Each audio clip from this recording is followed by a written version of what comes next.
بسم اللہ الرحمن الرحیم۔ بیت الخلاء میں جانے کے آداب۔ اسلام صرف عبادات ہی نہیں سکھاتا بلکہ روزمرہ زندگی کی معمولی ترین کاموں میں بھی پاکیزگی، حیا، صفائی اور اللہ تعالیٰ کی یاد کو برقرار رکھنے کی تعلیم دیتا ہے۔ بیت الخلاء کے آداب اسی جامع اسلامی تربیت کا ایک اہم حصہ ہیں۔ بیت الخلاء میں داخل ہونے اور نکلنے کے آداب۔ داخل ہوتے وقت بایاں پاؤں پہلے اندر رکھنا چاہیے اور باہر نکلتے وقت دایاں پاؤں پہلے باہر نکالنا چاہیے۔ ایسی چیز ساتھ نہ لے جائیں جس پر اللہ تعالیٰ یا رسول اللہ صلی اللہ علیہ وسلم کا نام لکھا ہو۔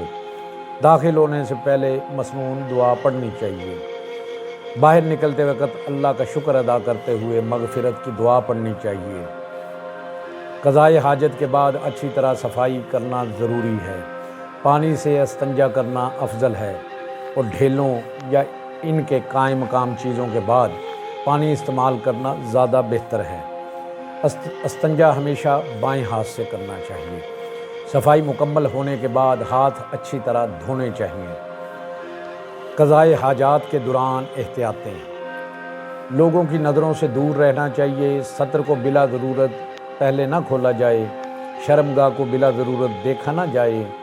پیشاب کے چھینٹوں سے بچنے کی پوری کوشش کرنی چاہیے کیونکہ احادیث مبارکہ میں اس کے بارے میں سخت تنبیہ آئی ہے۔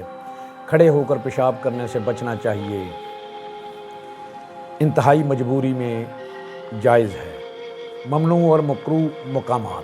ایسی جگہوں پر پیشاب یا قضائے حاجت نہیں کرنی چاہیے۔ لوگوں کے بیٹھنے یا گزرنے کی جگہ، سایہ دار مقامات جہاں لوگ آرام کرتے ہیں، پھلدار درختوں کے نیچے، کھڑے ہوئے پانی میں، درختوں کے سائے کے نیچے، جانوروں کے بلوں میں، ایسی جگہ جہاں دوسروں کو تکلیف یا آلودگی کا سامنا ہو۔